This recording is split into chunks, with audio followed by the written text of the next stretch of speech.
Hello. Hold on a second. How are you guys doing?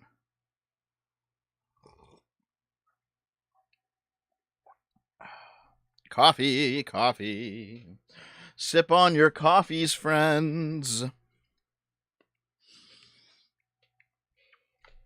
Hold on.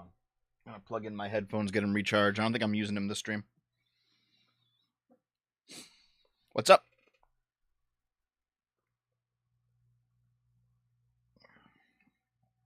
Yes, I'm doing the weekly sip on Saturday. I'm not doing it on Sunday because I'm going to be busy tomorrow morning, unfortunately. The coffee. Oh, and also I'll be on the Archcast I'll be on the Archcast tonight. So, I'm going to be doing the weekly sip right now. I'm going to be doing the Archcast tonight. Probably a gaming stream after the Archcast is done. I usually peace out of the Archcast at around 8 o'clock EST. So I'll unwind with a gaming stream, and I should have a new video for you guys tomorrow. Hopefully. I already handed off Dave the new audio file. All he has to do is edit it. Yeah. So hello everyone. Where's the trucker video? It'll come. The daily video marathon will return. It's just that I got put into a crunch for the meritocracy video, which, by the way, we should probably talk about. Dragon Fat already knows.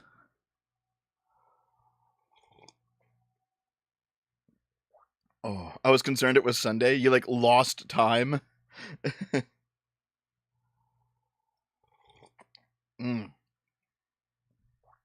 Okay. By the way, I am live on Twitch, and I am live on Kick. I also am live on Twitter, but I don't think anyone ever watches live video on Twitter anyway. But it's there if you want it.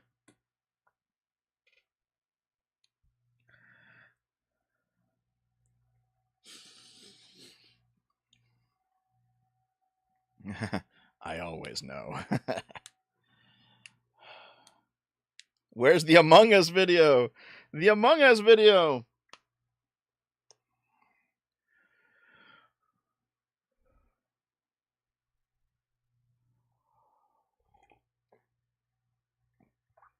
Toilet situation is fixed. Car situation is fixed. We're good.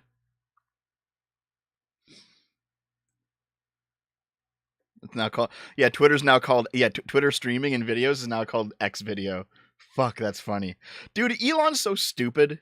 The whole X thing is, dumb. He's destroying Twitter. I mean, good, but he's destroying Twitter. I wonder if that was his game plan. I wonder if his game plan was, to just buy Twitter and destroy it for the good of humanity. Maybe that was what's going on.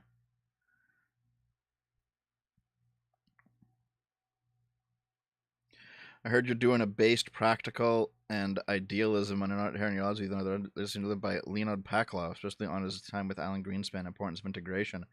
Go for it, Columbia. Thanks for the $20, and feel free to send it to me. Dev, replace your fire alarm batteries. No. I want them to beep forever. Give me a second here. Let me pull up the unified chat room. And then we'll get going.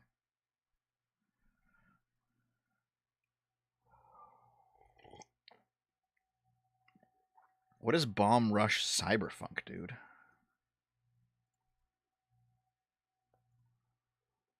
One second per second. What? No clue what this is. I'll add it to my... Oh, it looks like a Jet Set kind of game, eh? Here. I'll add it to my wish list and I'll look at it later, all right? Thank you. $5 from Greg Matt. Me waiting patiently with my popcorn to be entertained by Dev fighting with his audience. Let's fight.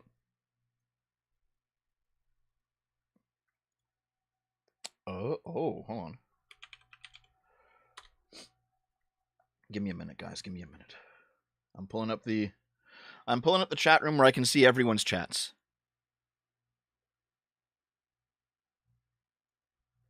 Offline? What do you mean offline? Is the Kick? Kick's not offline, is it?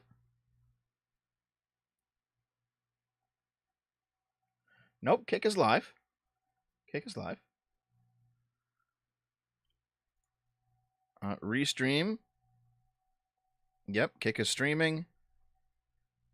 Everything's streaming, guys. If you can't see it, just let me know. I also have like Rumble streams activated, but like no one I get more people on Kick than on Rumble. Nobody's watching on Rumble. I know Rumble's blowing up for like videos, but I don't know if it's blowing up for streams. I don't know about that. Thanks for joining the D Club. Lives in Dev's Walls. Appreciate it. Can I have a cat? Listen, we're moving. We're still, even though the car thing set us back by a few months, we're still gonna move. So make sure you hide on the undercarriage of our car. It's a 4-minute clip. Very good. I'll check it out later, Columbia. Thank you. Thank you very much for all the support, guys. Let me chat room. Open up the unified chat room so I can see everyone. I can see all the people in YouTube and all the people in Twitch and all the people on Kick. Twitchers and Kickers, say hello.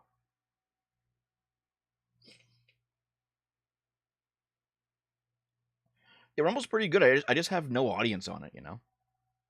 Like, I have some audience on Twitch and even a smaller audience on Kick, but I have 0 audience on Rumble.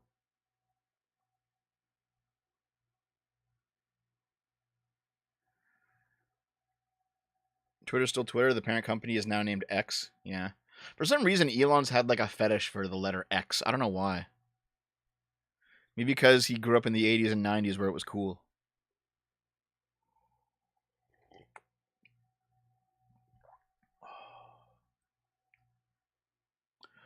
I do intend to raid Mauler after this, and Mauler is going to be doing a premiere in an hour and change, so I should probably get going.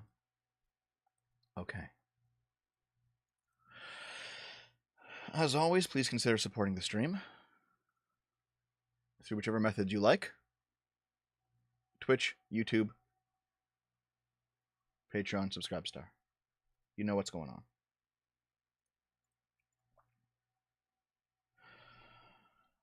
Oh, here.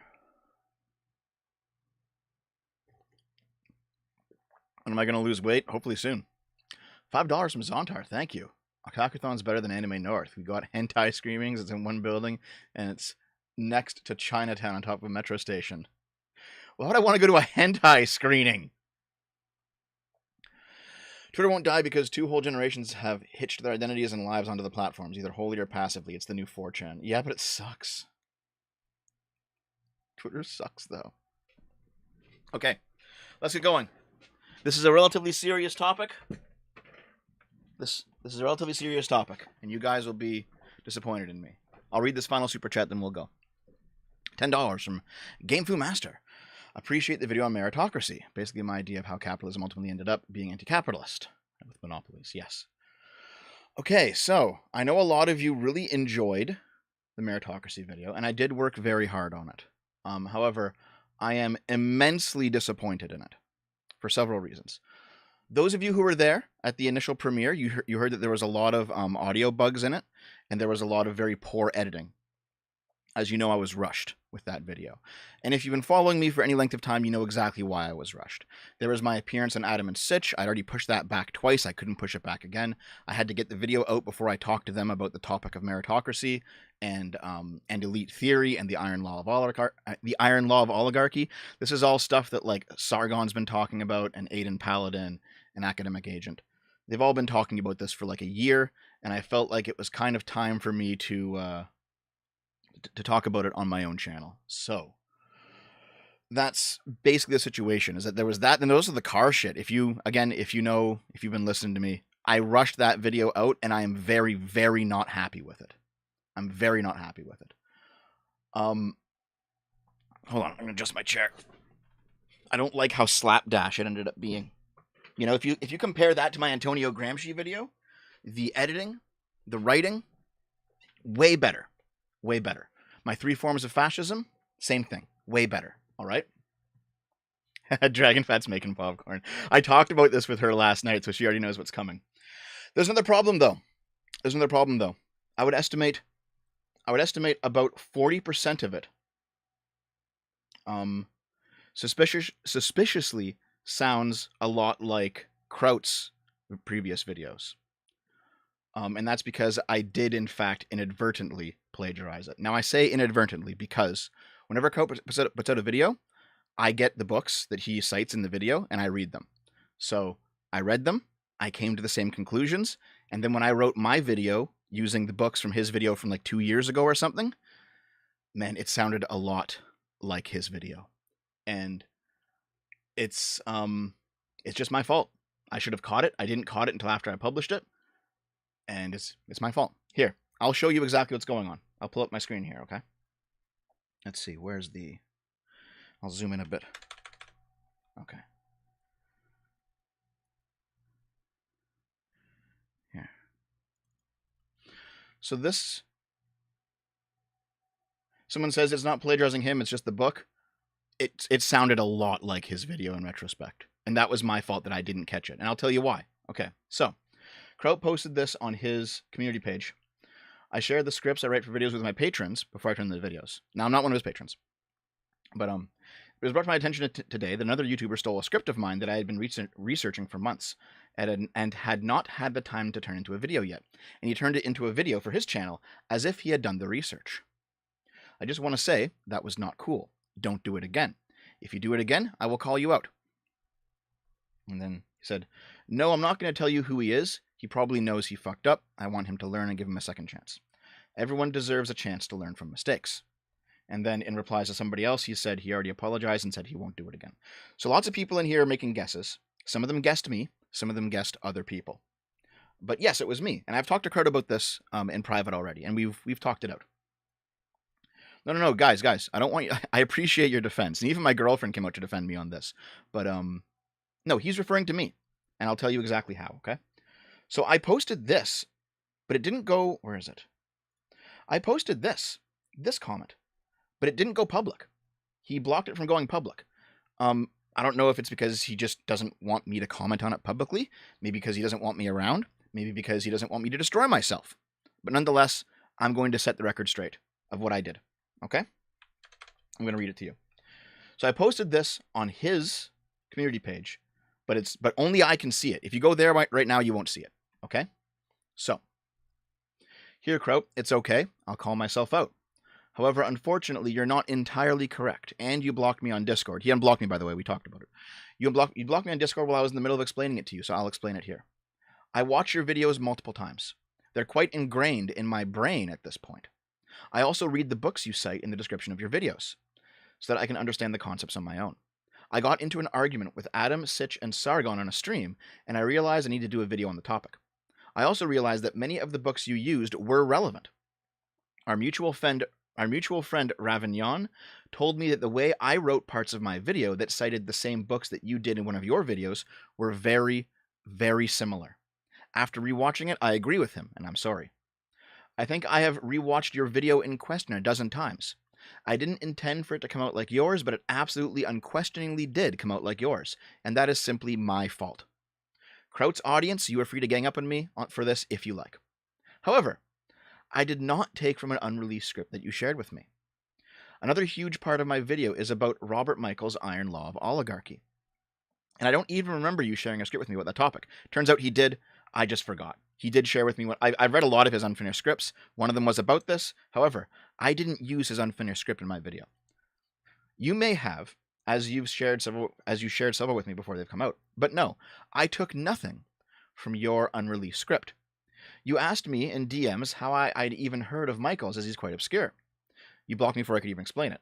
The neo-reactionary content creators, Aiden Paladin and Academic Agent, have been talking about the Iron Law of Oligarchy a lot in the past year. Sargon's even talked about it in passing. Adam and Sitch have been responding to these ideas on their weekly Sunday show this entire time. I've done 5 streams on Sitch and Adam talking about obscure reactionary philosophy that I've been reading not because you wrote a script about it, but because there's some real crazy people out there that I'm attempting to understand and reply to. So no, I didn't steal an unreleased script of yours. That's false. Nonetheless, I am still sorry for not rechecking my own reading of the books to ensure that they were sufficiently different from yours. I had Kraut on the brain when writing my scripts, but that's no excuse for it. So, Basically, he saw me post this. He didn't let it go live because I think he didn't want me to destroy myself, but he saw me post this. He unblocked me on Discord and we talked about it. Okay? And you know what? Most people haven't even noticed that this is the thing. This is the case. I've had maybe a dozen people come to me, like in comments, and be like, "This sounds like one of Kraut's. Did you take like Kraut's accusing? Like, was it you?" And like most people just didn't notice. This would have simply been buried had I not talked about it. But I do feel guilty, and I want to talk about it. So I'm talking about it, and because this part is my fault. All right. So now, look at it. Look at it from Kraut's point of view. Okay. He sees my video come out. I know he watches some of my stuff. He sees my video come out. He sees a bunch of stuff in there that sounds very much like a video he put out 2 years ago. And then he sees a bunch of other stuff in that video from a video he hasn't put out yet that he knows he shared a script with me. It is completely reasonable from that point of view to think that I just stole everything from him. I didn't. But man, if I were in his position, I would think the exact same thing. It's completely reasonable. I don't blame him for anything, obviously. I mean, he didn't do anything here. I did. You know, it's me. I'm the problem. You know that Taylor Swift song? It's me. It's basically that, okay? Yes, I am subbed to Linus Tech Tips. I'll talk about that later, all right? So, the reason I'm bringing this up is because even though I didn't do specifically what Kraut says that I did here, I didn't steal a future video he hasn't that has been unpublished. I didn't do that, and I'm not a patron of his. This is false. The fact is, if you go watch like one of those old videos of Kraut's, and then you watch like there's a chunk at the beginning of my video that is so similar to his, it's incredible. And here's the thing. Like I said, I was rushed. By the way, these might be reasons, but they're not excuses. I'm not excused for doing this, okay? I'm telling you what was going on. I'm not saying, therefore, I should be forgiven. I still did this. This is still my problem that I should have caught and I should have fixed, okay? So, I was rushing. I was trying to get it out before the Adam and Sitch appearance. I was using the same books. I had read the books maybe 9 months prior. I was coming to the same conclusions, and I was writing as fast as I could. And it came out sounding very much like Kraut's videos. If you go and watch his old videos, and then you watch mine, you're going to hear very similar ways the arguments are laid out. Very similar facts that we both pulled from the book to come to the same conclusion. You know that meme of like, dude, just change my homework so the teacher doesn't know I should change it enough. You know, it's that kind of thing. It kind of feels like that because I was rushing and I should have caught it. If I weren't rushing to make an appearance in Adam and Sitch, I would have caught it. But that's not an excuse. I should have had this in the bag. I should have been more on the ball. It's my fault. Now, like, if Naxalis is in the chat, Naxalis, he always says that, like, whenever I'm doing a gaming stream, I make like JonTron jokes. And that's because I've watched all of JonTron's content like a dozen times. There's like a handful of creators that I do this with, where I just rewatch their stuff over and over because I like it so much. JonTron's one of them. Kraut's another one of them. So when I was writing and I was rushing, it came out. It was using the same topic, using the same books, and it came out like Kraut's video. Because like I said, I had Kraut on the brain when I was writing the script. And if I were not rushing, I would have gone back and caught it and fixed it. But I didn't. So I consider that video to be an abject failure, and I consider my failure to notice it also to be quite terrible, frankly. This is my fault. Simple as that. I'm responsible.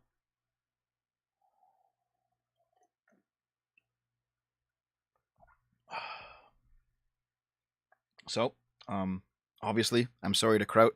I don't think he'll see this, but I've talked to him in private, but nonetheless, I'm sorry to Kraut. I'm sorry to Rav, because I know Rav helps him with some of his videos, our mutual friend. I'm sorry to Rav. I'll make sure not to do it again. It's as simple as that. It was a mistake. I didn't intentionally do it, but I still did it. And it's on me. Okay? And by the way, if this means that you don't want to watch me anymore, you don't want to like support me anymore, you want to unsub or whatever, I completely understand. I completely understand. Now, someone like people in the chat have been like being real nice to me, and fair enough, right? I understand you guys are fans. You're saying that it just shows you're both capable of reading and summarizing books. It's not that, man. Like, I was rushing my writing, and it just came out like almost exactly like his, and I didn't have the time. I didn't make the time to go back and fix it. It was me. All right? It's my fault.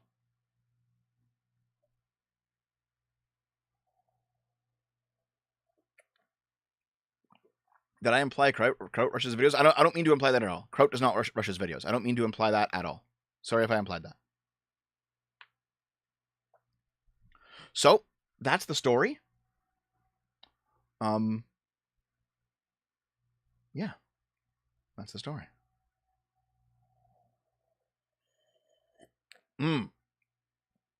Shall we move on? That's that. Oh, also, I think here's the other part of the story. That video actually currently has copyright strikes on it. Not from Kraut. It's from like some of the stock footage I used in the background. So I'll probably end up having to move that video off to demonetize anyway.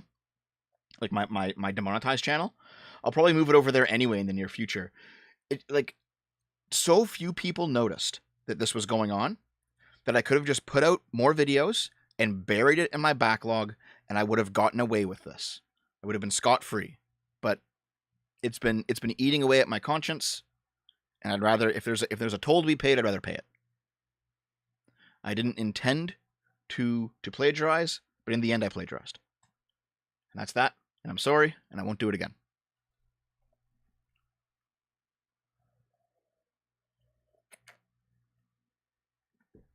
Okay. Thanks for putting up with that.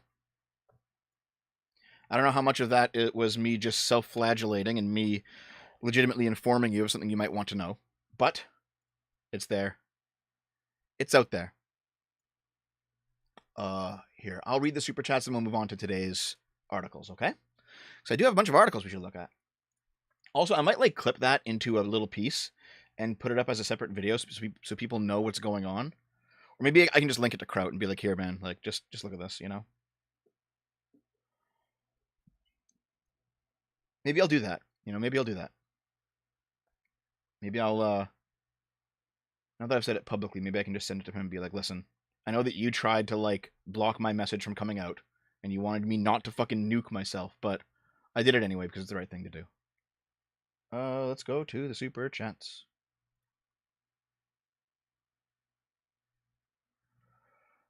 Now a word from our sponsor. Fuck, dude. Okay.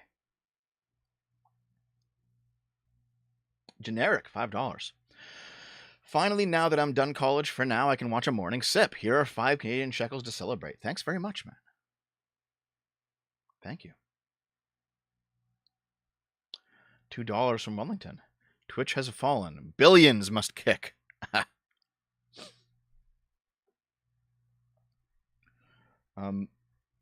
Hylian, $5. Just admit Kraut fell off after he briefly became a lolcow and Medicare made fun of him. The academics arc was brutal. I'm not going to admit that. Kraut makes very good videos. I think ultimately all that shit happened that happened with Medicare back in like 2018, Kraut was ultimately innocent of. I know it didn't look like it at the time, but he was. And I think I said so. Like even like as early as 2019, I was saying, yeah, Kraut's he's not the villain everyone thinks he is, man. But you know what? He's made a comeback. He's rebuilt himself, and good for him. I'm sorry for what I did, even though I didn't mean to. $20 from Colombia. Number one way to disprove longevity of inherent political and even money aristocracy is it's been proven that 90% of rich families lose all wealth by the third generation. Even the Bushes, Cheneys, and Clintons are fading out of relevance. I mean, I kind of agree with you, Colombia.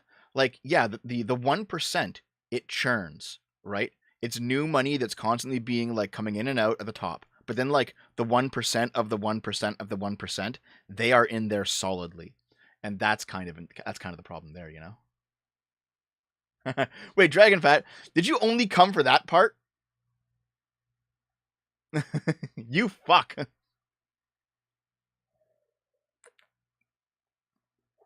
Okay. Thank you for the donations, guys. Very appreciated. You guys are the best.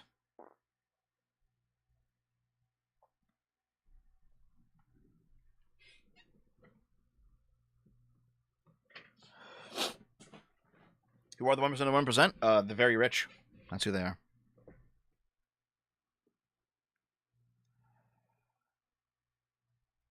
Kraut was accused of doxing and being a relative jerk to everyone. Some people backstabbed him to get a leg up. Some of those accusers still refuse to acknowledge his innocence, like Aiden.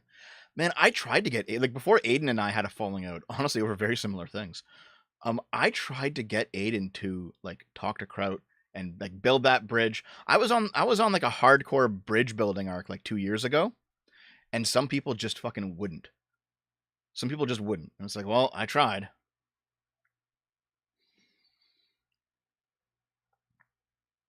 Nefarious, $10. Thank you. I'm behind in the chat, but I want to say your transparency with the whole Kraut thing speaks volumes about your integrity, and that's why I'm sub. Well, thank you very much. I promise I won't do it again, okay? Listen, I appreciate all the kudos you guys are giving me. I don't want you to blow too much smoke up my ass, though, okay? Like, I still made a vital mistake. And it's still ultimately on me.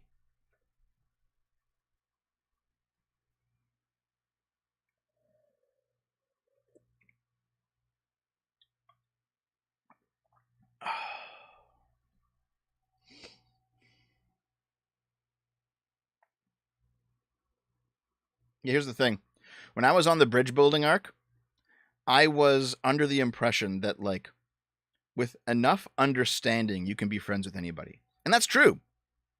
But the understanding has to come both ways, right?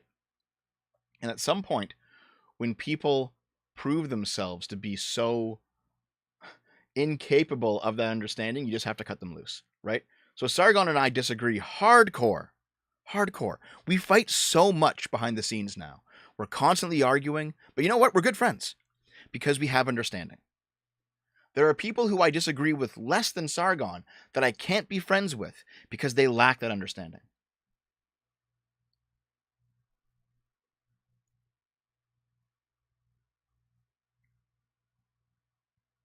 Miss Sparkles, just rewind the stream, okay? I'm not going to go over it again, okay?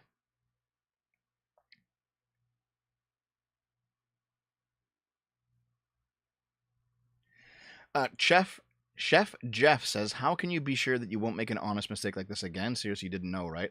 The reason that it happened is because I didn't take my usual time editing my script.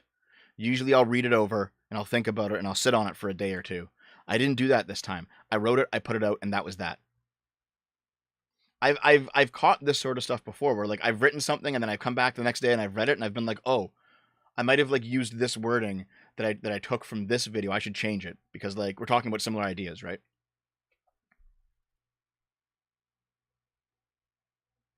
Because you know the confluence of things that I've read and I've watched all influence my videos. Obviously, they do it for anybody. But when I go through another editing pass, I solve that problem. I make it uniquely mine. However, I just didn't do it this time. I didn't have that time, and I told you all the real life reasons why. But again, that's no excuse. I should have taken the time. I should have done it sooner. Like there's even though I can point to like real life things that were taking up my time, taking up my attention, that caused me to rush it out, I still chose to rush it out. I could have chosen to do something else. I could have chosen to postpone it. I could have chosen to start earlier on the project. There's so many things that I could have done here.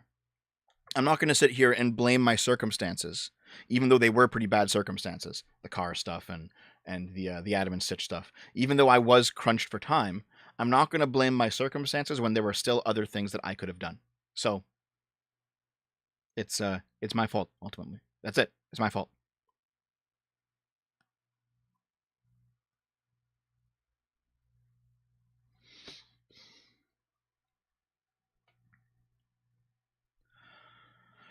$10 from Colombia. Thank you. Coming to the conclusion that even the new right are even now just looking for the next paycheck. Many don't want solutions, just subscriptions. Even the Lotus Eaters, I think, are not serious anymore. I think the Lotus Eaters are just very doom-pilled, to be honest. I have a pipeline for these things. It will change. Here's the thing. My methods, my practice, that's all still fine. The issue is I didn't adhere to them this time due to being crunched. I'm just going to have to work differently to avoid being crunched. As a writer, every chapter I've written is improved by 2 edits. Once right after I've written it, and once the next day when I've had time to think of which darlings to kill. That's kind of similar to my process too. I just didn't do the second half of it, yeah.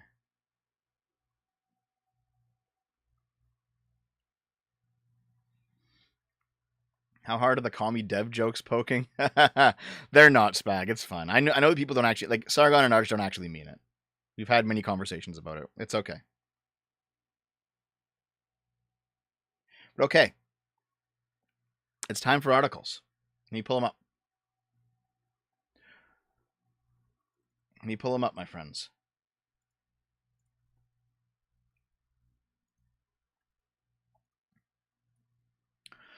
iShowSpeed won't be banned on YouTube after viral wardrobe malfunction. I did a video on this guy like a year or two ago.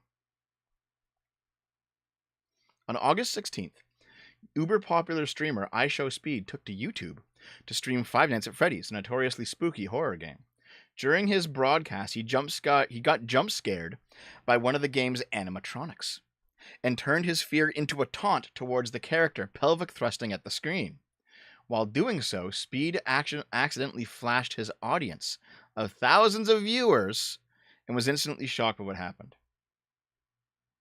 So yeah, he then shut down the broadcast and hasn't talked about it anymore. Okay, so listen, and also he's not getting banned because it was an accident, obviously. So I watched it. Okay, he starts screaming at the jump scare, then he jumps up swearing and starts thrusting at the camera. And then, like, the flap on his boxers open, and his dick just pops out and flops around. And then he sits back down, and he's like, "Oh my god, oh my!" And then he like immediately turns the stream off. And I was like, "Hold on, isn't this kid underage?" And I looked it up, and like he just turned 18. Like he just turned 18, dude. He's been streaming all throughout high school, but he just turned 18. And I was like, "Oh my god, this almost was like a fucking child porn situation." $5 Soul Reaper, thank you. Good morning, love what you're doing. I'm gonna sleep and take my money. Thanks, man. Kiddos joins the D Club. Achoo. Thank you very much, guys. The male version of a nip slip. Is that what it is? A nip slip? Boy opens message in bottle on the beach but finds a note from men. Out are nuts on cocaine. No pirates, just druggies. A schoolboy was left disappointed after rushing home to read a note he had found hidden in a bottle on the beach, only to find it had been written by 2 friends during a cocaine-fueled binge the day before. Wow. They were walking his dog on Hailing Island when he discovered the bottle and rushed home to open it. But instead of a message from pirates or desert island castaways, the note had been written by Dan and Dan the previous day. There's the note. He's smashing the 500 milliliter Heineken bottle 6 times with a hammer to reveal the note. He pulls out a soggy scrap of paper, and his stepdad reads it aloud. Dan and Dan was here. Out are nuts on cocaine. Massive love for the sesh. Lots of love, sesh gremlins, aka HUD and SUV. Oh. Poor kid.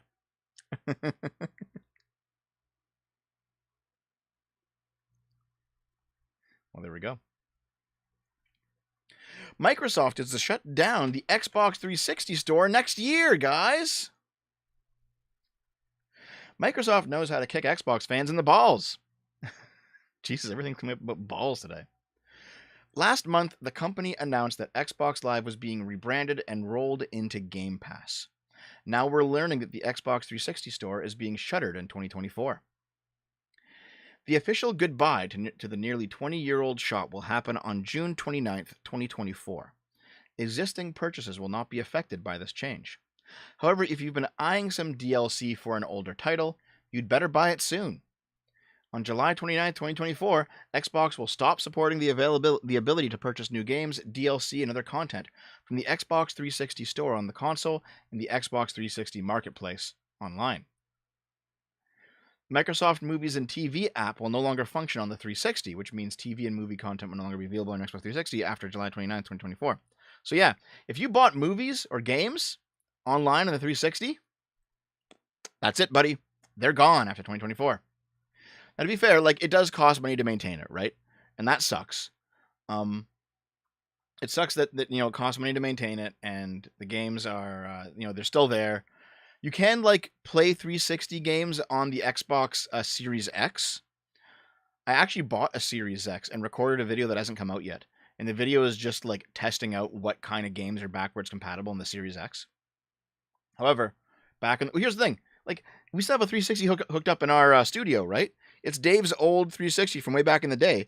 And, like, it's dying, man. It's just old. It's old.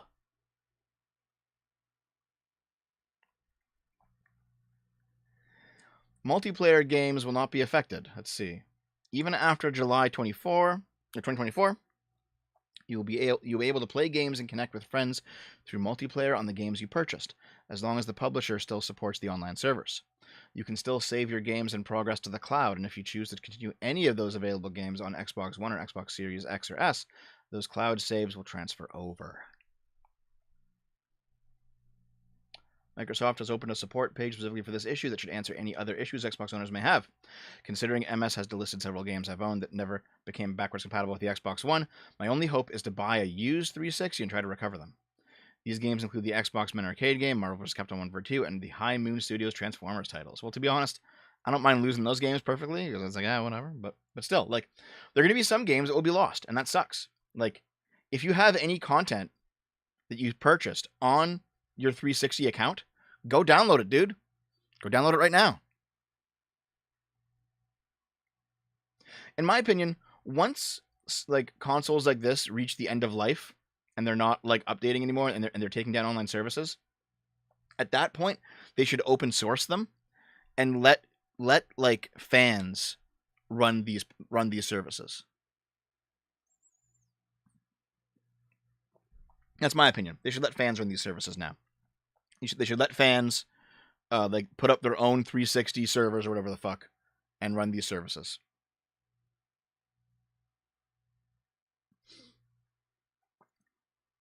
Milo Yiannopoulos, Jesus Christ, Milo Yiannopoulos has been accused of using Marjorie Taylor Greene's money for the Kanye West campaign.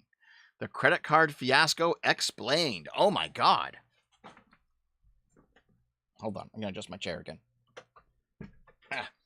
I'm so fucking fat at this point, my chair won't stay up. God damn it, I gotta lose weight. Maybe I'll work out after the stream.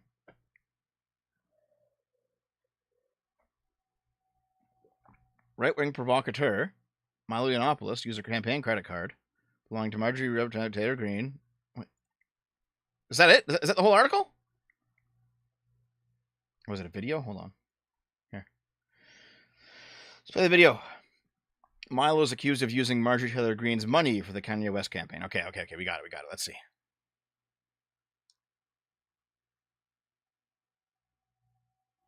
Right-wing provocateur Milo Yiannopoulos used a campaign credit card belonging to Representative Marjorie Taylor Greene, Republican in, is that Georgia? To purchase a website domain for Kanye West's 2024 presidential campaign on the same day West dined at Mar-a-Lago with former President Donald Trump. Okay. According to a new report, a wild chain of events involving the right-wing firebrands. Oh. That could lead to campaign finance violations or criminal charges. Oh! Yiannopoulos paid $7,000 to web hosting company GoDaddy to purchase the domain name Ye24 using Greene's campaign credit card. Ooh, why? He was reimbursed almost $10,000 for a domain transfer by West campaign the same day. Ooh, wait. He skimmed $3,000 at the top? Citing a federal election commission filings for both campaigns and personal knowledge of the transaction. Did he skim $3,000 off that top there? Revelations about the bizarre transaction came a day after Politico reported West campaign treasurer Patrick Cranston resigned from the campaign due to a potentially serious criminal transaction involving Yiannopoulos. Ooh.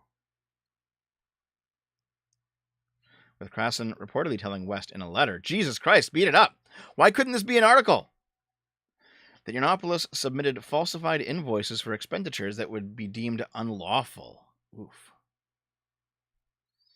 It's unclear how Yiannopoulos, who previously worked for Green's campaign and now serves as an advisor for West, got a hold of the credit card. He probably just kept it, dude.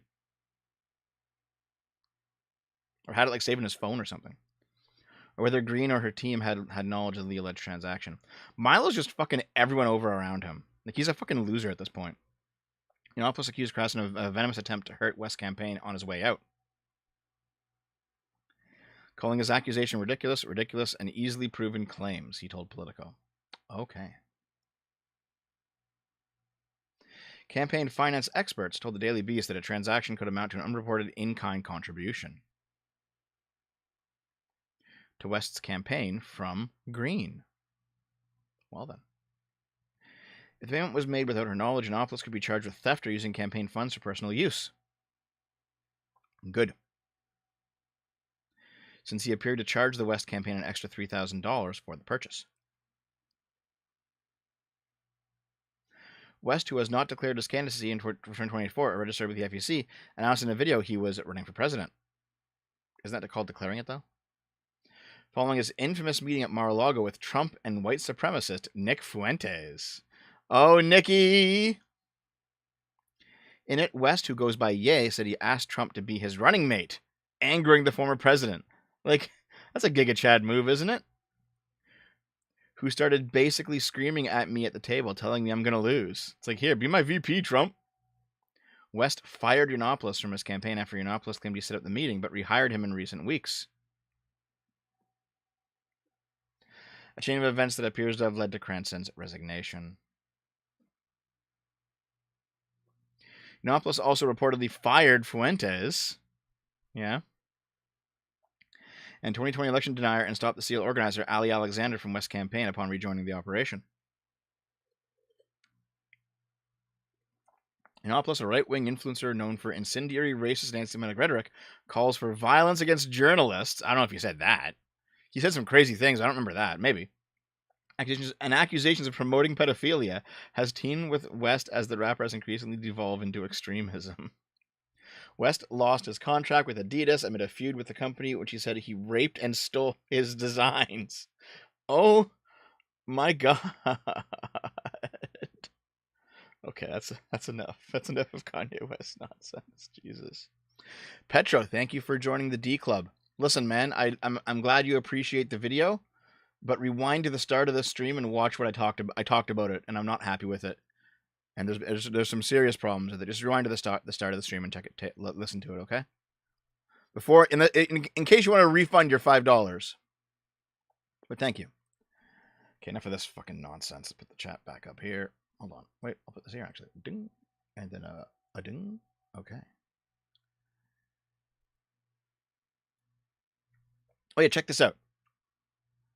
Dear Black Americans, please move to the South. An argument for consolidating Black political power. Okay. Can I scroll this fucking thing? Okay. Yep. Charles Blow has a bold proposition for Black Americans. Leave the country's northern cities and move to the South. In this audio essay, Blow argues that becoming a voting majority in states like Georgia and Mississippi could give Black Americans the opportunity to control the levers of state power and influence national politics. Okay, so listen. This article isn't even available. This is an audio article only, and you can't actually read it. But, yeah, what the fuck? You can't actually read the article. It's just gone, right? However, what's interesting is that the title is Dear Black Americans, Please Move to the South. However, if you go back and see the original title on the archive, We Need Black Majority States. I wonder if they changed it because it was too incendiary?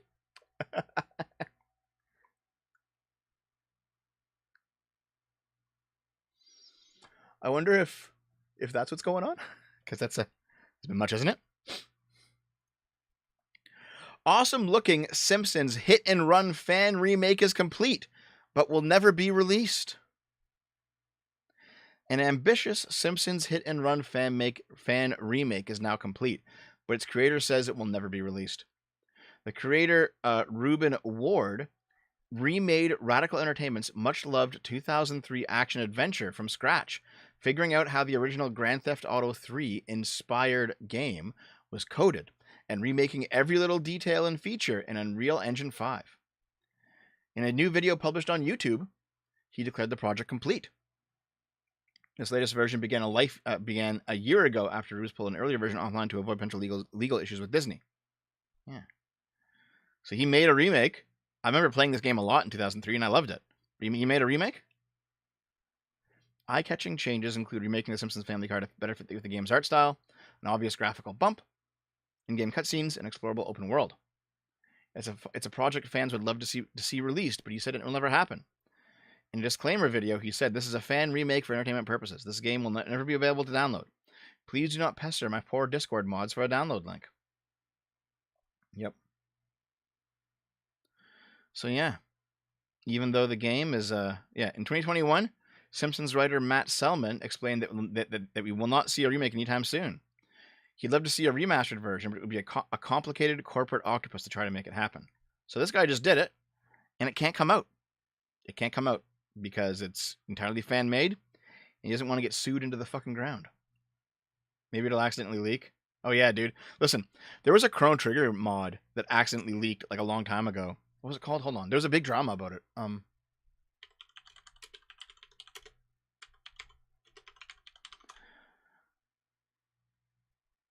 Chrono Trigger. Hold on.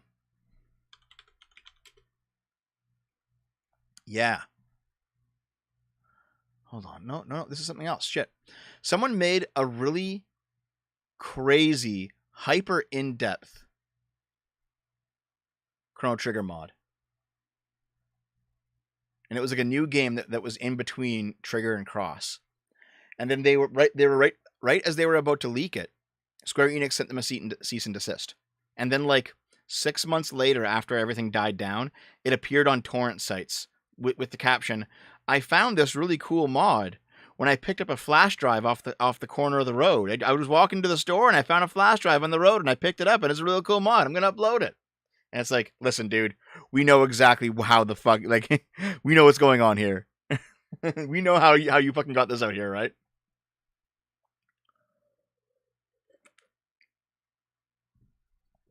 Oh no, the game I definitely didn't want to get out got leaked. What will I do?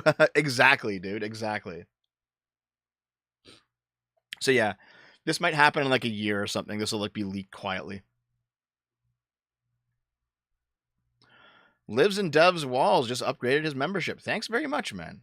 Very appreciative. Thanks for all the donations today, guys. New York. Oh, by the way, also thanks very much everyone for all the help with the car. We did in fact be able to get a new car.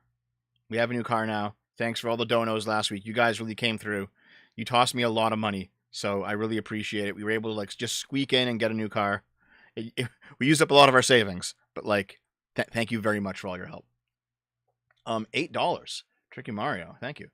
I 100% of the Simpsons hit and run game back in 2016 on the GameCube. But the best Simpsons game came out after the show's golden era. Yeah, man, for sure. Well, no, because the Simpsons arcade game came out during the golden era, and that's considered great.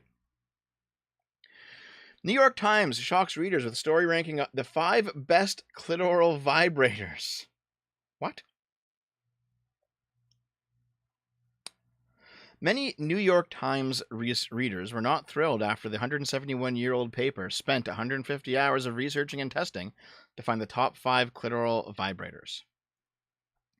Shopping for sex toys can be intimidating.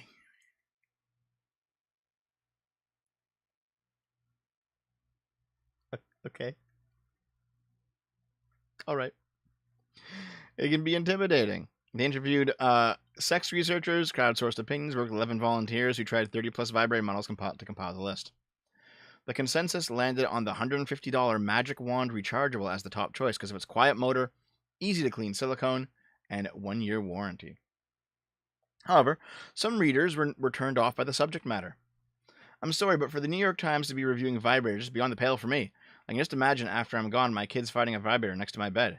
Maybe I'm just old-fashioned, but I do know I'm just old.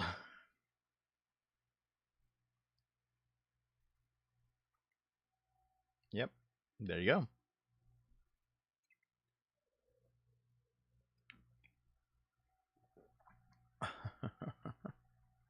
$5. Ghosts, thank you. Same thing with the Final Fantasy IX Memoria fan project. Won't be available to play. I hope all these projects get like quietly leaked, you know? I hope. Wait, hold on. Others pointed out that the article failed to say the word woman unless it was in the vibrator's name. Instead, the article said the vibrators were for and tested on people with vulvas. People with vulvas, guys. Before you know it, women will be extinct. At least the word will be. Let me guess. All the research was done by men. Hard-hitting journalism with a huge climax. Alright, so for just $65 on Amazon, the Times teased that the Plus model is equally powerful and even offers 4 power settings instead of 2. Number 3 was the budget-friendly Satisfyer Purple Pleasure, $29 palm-sized vibrator. The Times said, hits the sweet spot. Aside from being the perfect travel partner, the Satisfyer makes for a fantastic starter toy that's likely to... Oh my god. Okay, they're just going over the list now. Like, it's dumb for the New York Times to do it, but I don't know why people get angry over it, though, you know? Hold on.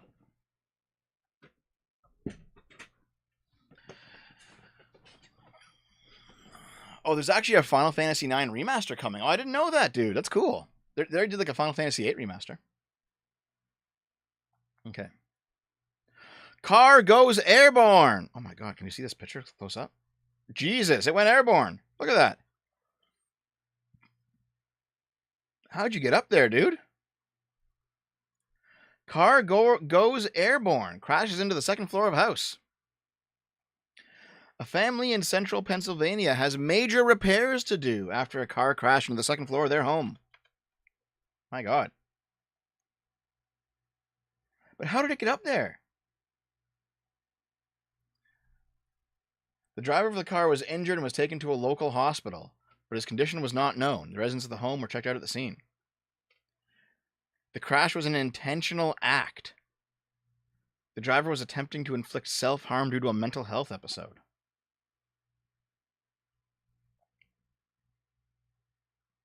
But how do you do that? Like, was there a ramp he hit?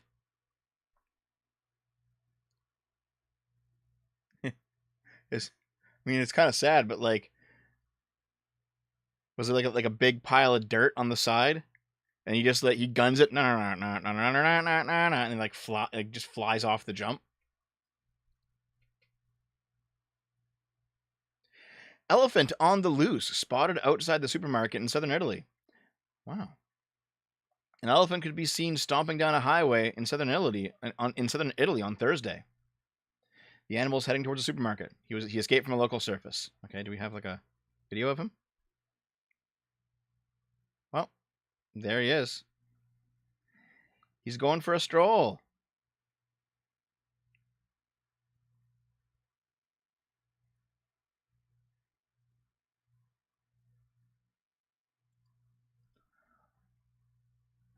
Man, there was an article I covered a couple of years ago.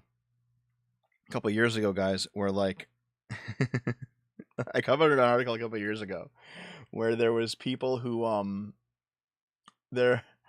people who had like abused an elephant, and then he came back and like killed someone, and then he came back and like stomped on her body during the funeral, and it's like, holy fuck. Angry elephants, dude. Or like there was that one incel elephant who couldn't get a mate, and so he like trashes a village. The incelephant.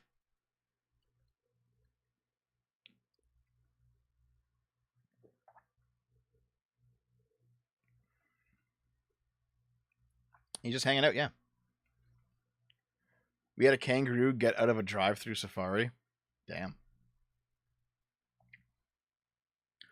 Mother of 6-year-old who shot his Virginia teacher says that her son has ADHD. Holy shit, dude. Shot your teacher at 6 years old? Deja Taylor, the mother of a 6-year-old boy who allegedly shot his first-grade teacher back in January, says she is willing to take responsibility for the incident and that her son's actions can be linked to his ADHD diagnosis. Okay. I am, as a parent, obviously willing to take responsibility for him because he can't take responsibility for himself. Taylor is charged with felony count of child neglect and a misdemeanor count of recklessly leaving a firearm as to endanger a child. Her bench trial was August 15th. Abby Zwerner, her son's teacher, has recovered from the shooting. She filed a $40 million lawsuit in April against the Newport School District and Rich Neck Elementary School, claiming they ignored multiple warnings about the student's behavior, as well as concerns that he might have a gun. Lawyers for the school board have filed a motion to dismiss the lawsuit, claiming her injuries are covered under the state's workers' compensation law, for which she was approved to receive benefits, but she turned down. What's going on in the story? Taylor describes her son as a great kid, but very energetic due to his condition. He's off the wall, doesn't ever sit still.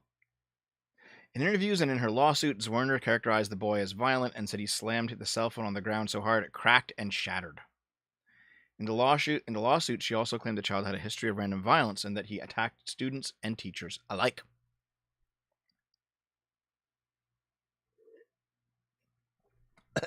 Jesus. Fuck. According to Taylor, the boy actually really liked his teacher and said during the week of the shooting he felt he was being ignored. The cell phone incident happened after she told him to sit down when he was asking her a question. You know, most children, when they're trying to talk to you, and if you usually just brush them off or you ask them to sit down, they're dealing with something else and you ask them to sit down. At 6 years old, in your mind, you would believe that if someone's not listening to me, you have a tantrum. He threw up his arms. He said, fine. And when he threw up his arms, he knocked her phone out of her hand on accident. Suspension resulted from the incident. Taylor claimed that only the screen protector had broken, but she said she offered to pay for. Okay. The ultimate responsibility for the shooting is on school officials who prematurely enrolled the student in first grade despite knowing he had only attended 2 months of kindergarten and 2 months of pre-K. They're also aware of his diagnosis. They should have put him back into kindergarten, possibly even pre-K, but at the minimum in kindergarten. Damn. I wonder what the truth is here. He had started medication. He was meeting his goals. His behavior had changed for the better in the classroom. He was more attentive. He tried to follow along. He tried to do coursework. But in all fairness to the other kids in class, sometimes it was just too much for him. It was like a normal day.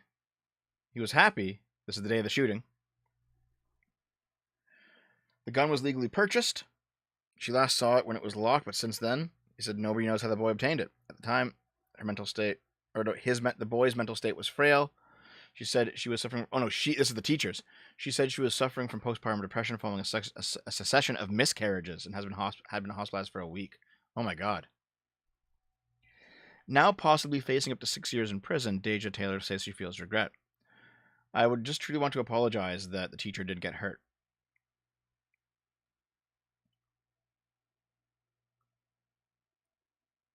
Damn. It's just what a rough situation, dude.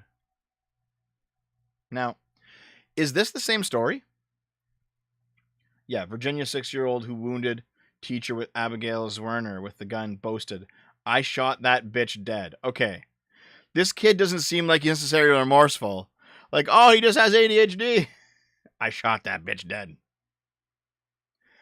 The 6-year-old Virginia boy who shot and wounded his teacher with his mother's gun later bragged about it to a school employee, shockingly claiming, I shot that bitch dead.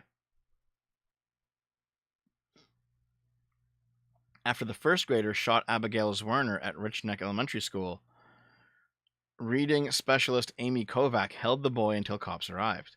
I did it. I shot that bitch dead, he said. I got my mom's gun last night. The unsealed records of Zwerner's statement to investigators at the hospital said that when the child drew the gun from his pocket and pointed, the teacher asked, what are you doing with that? The boy then fired one shot that struck Zwerner in her left hand and upper torso. She then suffered a collapsed lung and other grave injuries, and she filed the $4 million lawsuit. Okay. The boy apparently attacked another teacher. A retired teacher said that the child choked her in September of 2021. Dude, this kid's fucked.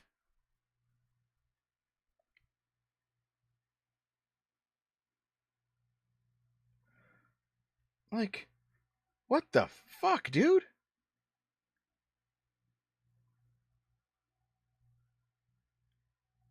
This is a fucked up situation. Like, I don't know if this kid's just naturally sociopathic or if this is like one terrible abusive mother that made him that way. This is a fucked up situation. Damn. Fucking hell, man.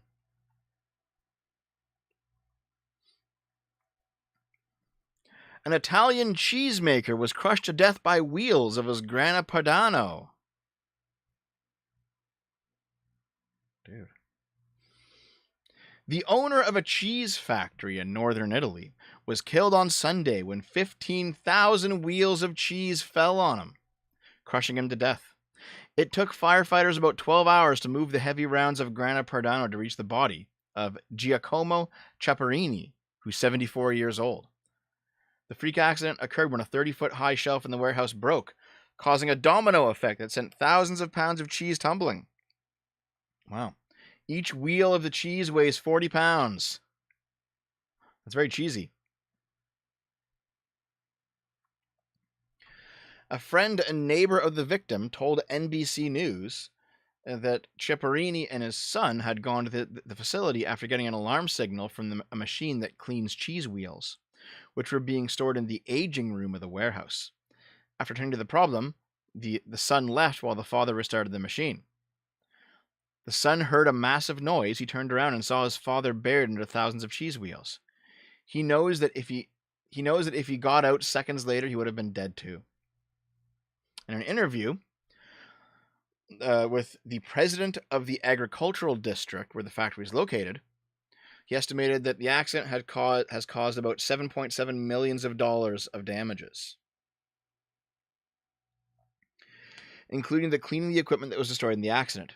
He said an effort was underway among local cheesemakers to move his cheese to other temperature-controlled storage areas before it grows moldy. He's survived by his wife and his children and grandchildren. He founded his cheesemaking business in the 70s, and each year he made around 15,000 wheels of Grana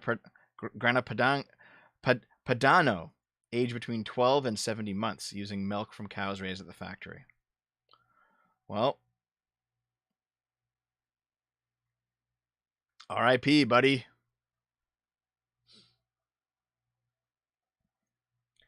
Global network of sadistic monkey torture. What the fuck? Has been exposed by the BBC. Okay.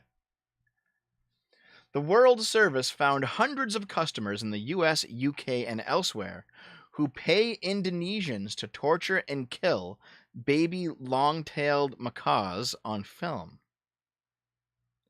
The torture ring began on YouTube before moving to private groups on Telegram. Police are now pursuing the buyers, and several arrests have already been made. BBC journalists went undercover in one of the main Telegram torture groups, where hundreds of people gathered to come up with extreme torture ideas and commission people in Indonesia and other Asian countries to carry them out. The saddest goal was to create bespoke films in which baby long-tailed macaw monkeys were abused, tortured, and then killed on film. The BBC tracked down the torturers in Indonesia and distributors and buyers in the US and gained access to international law enforcement efforts to bring them to justice. At least 20 people are now under investigation globally, including 3 women living in the UK who were arrested by police last year and released under investigation, and 1 man in the state of Oregon. Is this him? Yep. The Torture King in Virginia. It went from baby bottle teasing to fingers being snipped off. Jesus Christ, dude. Ooh. Mike McCartney, a key video distributor in the US known by his screen name, The Torture King, agreed to speak to BBC and described the moment he joined his first Telegram monkey torture group. They had a poll set up. Do you want a hammer involved? Do you want pliers involved? Do you want a screwdriver? The resulting video was the most grotesque thing I'd ever seen. McCartney, a former motorcycle gang member who spent time in prison before entering the monkey torture world. There's a monkey torture world, guys. Ended up running several Telegram groups in which hardcore torture enthusiasts distributed videos. It's no different than drug money, he said. Drug money comes from dirty hands. This money comes from bloody hands. The BBC also investigated 2 other key suspects who are now being investigated by the U.S. Department of Homeland Security. Stacey Story, a grandmother in her 40s from Alabama, who is known in the community as sadistic, and a ringleader known as Mr. Ape, whose real name we can't reveal. Mr. Ape confessed in an interview with the BBC he had been responsible for the deaths of at least 4 monkeys and the torture of many more. He had commissioned extremely brutal videos. Holy fuck, guys. Police in Indonesia have arrested 2 torture suspects so far.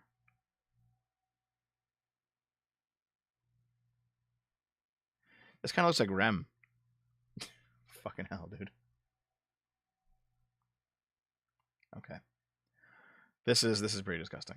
So YouTube's like deleting the videos, Telegram's deleting the videos. But yeah, man, there's a network of monkey torturers. What a weird fucking situation. This is so fucked up, man. It's so fucked up.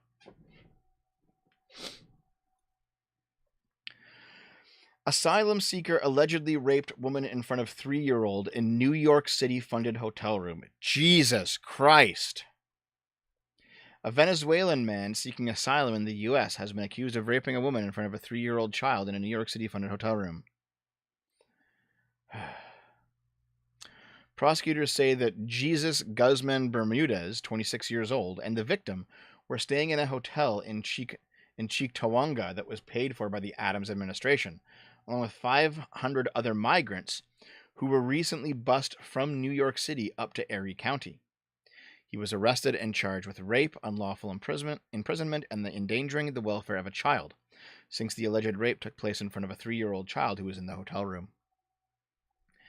The caseworker reported it up through his or her chain of command. Ultimately, we ended up getting Cheektowaga police involved and started an investigation. I'm not sure if they're married or not, but they're thinking of some kind of couple. So basically, guy has girlfriend or wife, rapes girlfriend or wife in front of their child. Wow. It's kind of gross, isn't it? It wasn't like an incident where this individual went out in town, grabbed some victim, and took them back to the hotel room. That's not the case here. They clearly knew one another. Have you heard of the monkey prostitute? Yes, I have, Batpick. Thank you. Thank you for the donations, guys. Appreciated. Jesus. Okay, so yeah, the rest of the article is about the migrants moving around right now, which is like currently a big story. But this is about one of the migrants raping his wife in front of their child. Fucking disgusting, guys.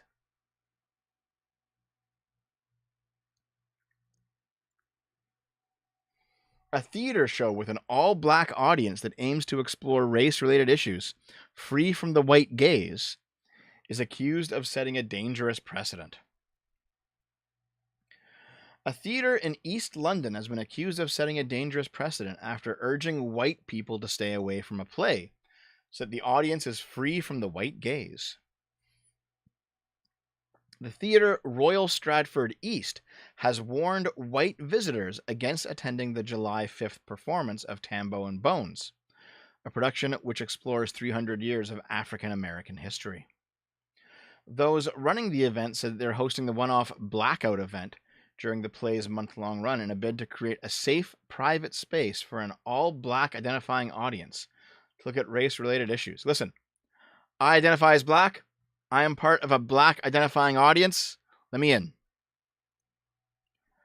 Although organizers said on the theater's website that no one's excluded, it has been made clear on promotional material that white people are not wanted at the production that night.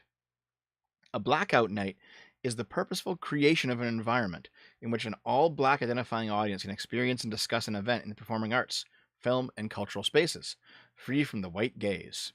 Like, now just reverse the race on that and see how dumb it is. An all-white identifying audience can experience an event, free from the black gaze. So fucking stupid, dude.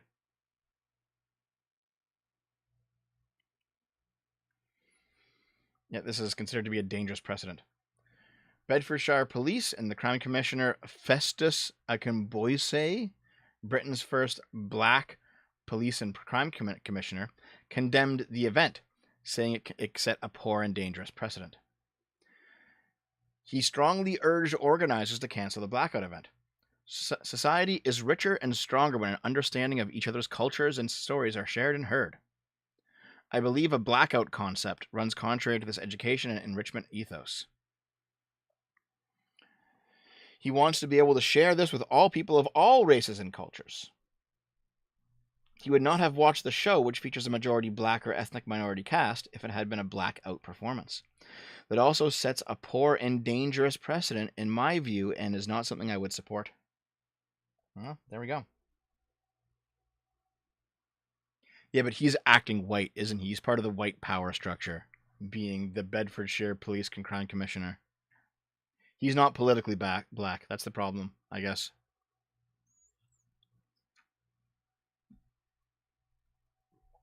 $8 from Tricky Mario. Thank you. It's funny that Progs are now seeing the consequences of open borders. I still find the Martha's migrant stunt to be hilarious. Yeah, that is a story happening right now. Migrants going to New York and they're like, we can't. Well, you voted for it. What's next? Black-only buses? Black-only water fountains? Oh my god, dude. A person was caught watching Lord of the Rings as an entire plane views Australia's victory in the Women's World Cup. Dude. Look at everyone is watching Australia's victory. One guy is watching Lord of the Rings. Giga Chad.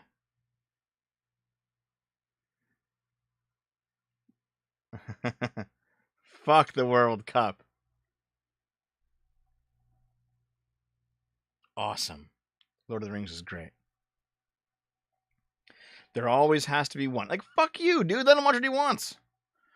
Australia has been gripped by Matilda's fever in a collective sporting moment, arguably not seen in this country since the 2000 Sydney Olympics. Fans have turned out in droves, not only to games, but also live sites and around the country to watch as a collective, and TV records have stumbled as the nation tunes in to get behind Australia. Everyone's going crazy over it. However, yep, one guy was watching Lord of the Rings. Based. He's a New Zealander. Yeah. Like, it seems crazy that someone wouldn't want to be part of this collective moment with the rest of the nation, whether you like sport or not. I got shit to do, man. I skip everything. I skip the fucking, like, the hockey shit happening here in Canada. I skip the Olympics. I got shit to do.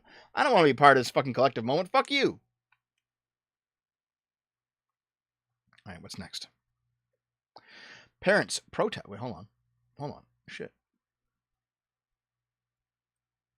Okay.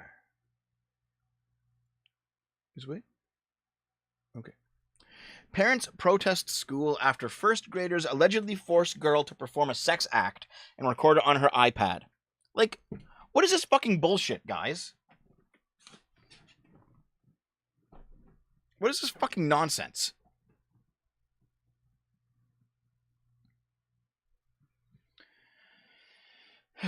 Fuck, dude. Parents in a Texas school district are demanding answers from school officials after the first graders allegedly forced their 6-year-old classmate to perform a sex act while they filmed it, despite a teacher being in the classroom. What the fuck? Okay, what's going on? They're angered by the situation. They're going to protest. Okay, good job. Protesting, very good. A 6-year-old was exposed to things that even adults would have had a hard time overcoming. This is trauma at its worst, and it's a trickle-down effect because it affects everyone around them.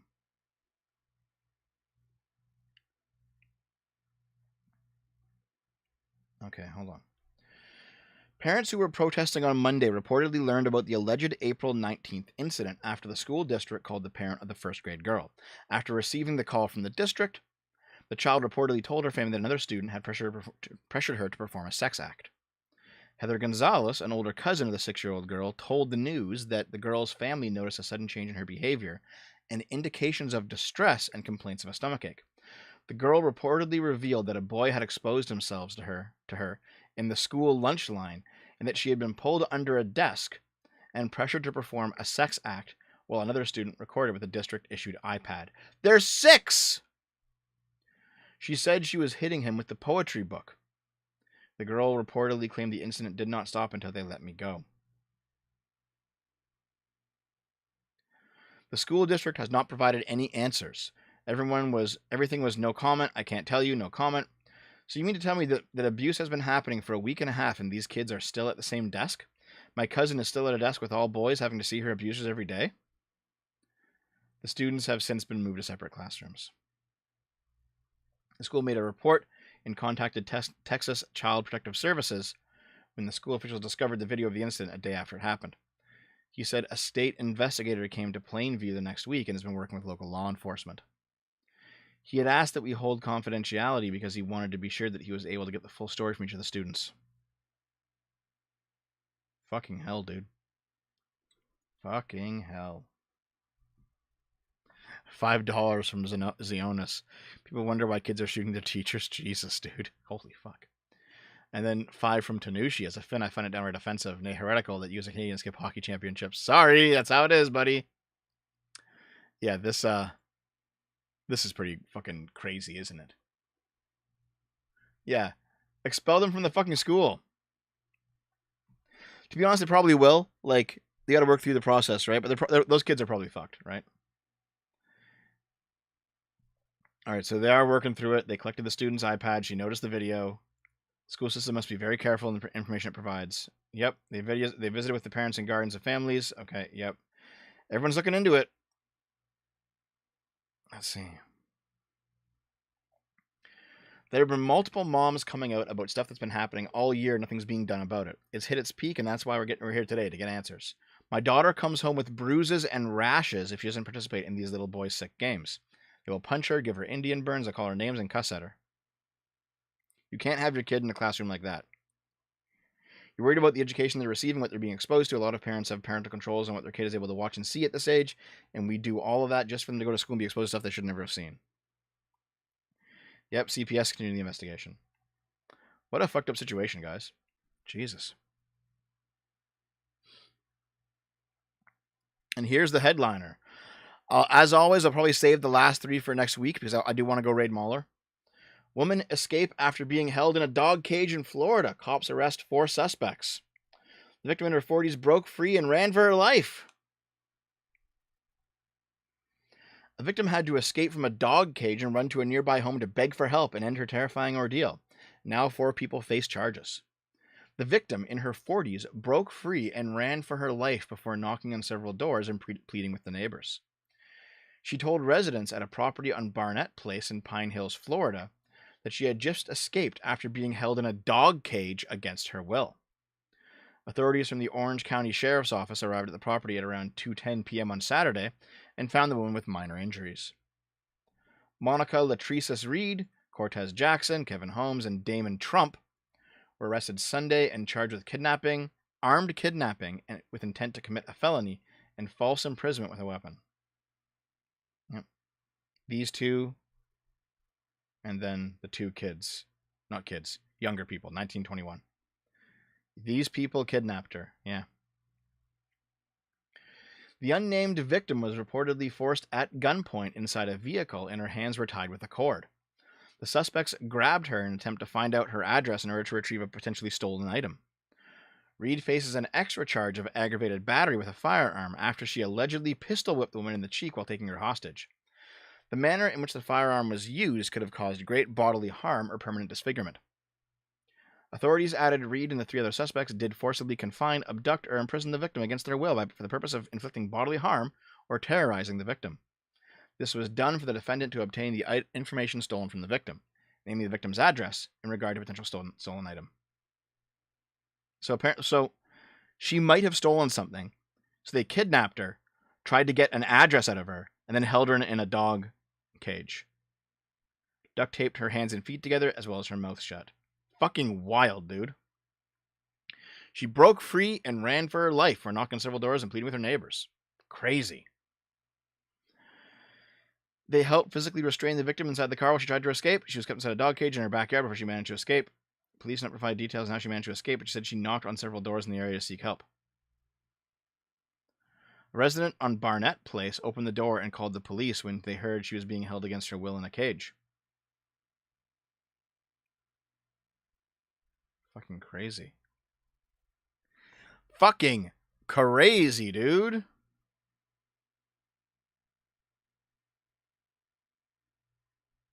Man, that is wild.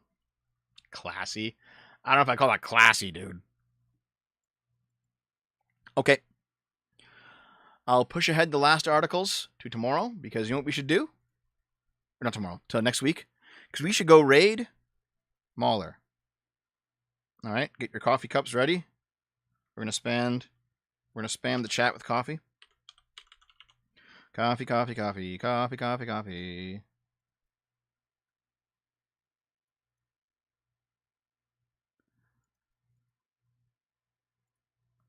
What do you mean, Harvey? Anyone can watch TikTok Tuesday.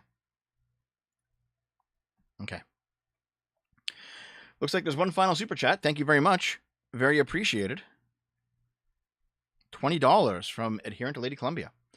The right 5 years ago spoke of freedom, free markets, fading out institutions, and respect for others. Now it has no principles or vision. It's a rabid beast looking for revenge.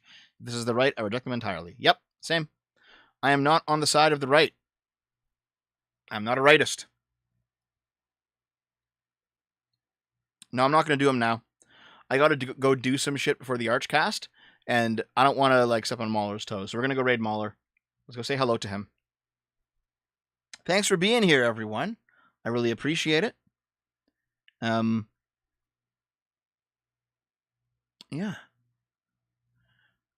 I hope that you guys continue to watch me after what I talked about at the start of the stream.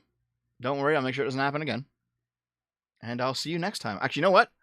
I'll be on the Archcast in like 4 hours, and then I'll do a gaming stream tonight. So drop by, okay? I'll see you then. Have a good one.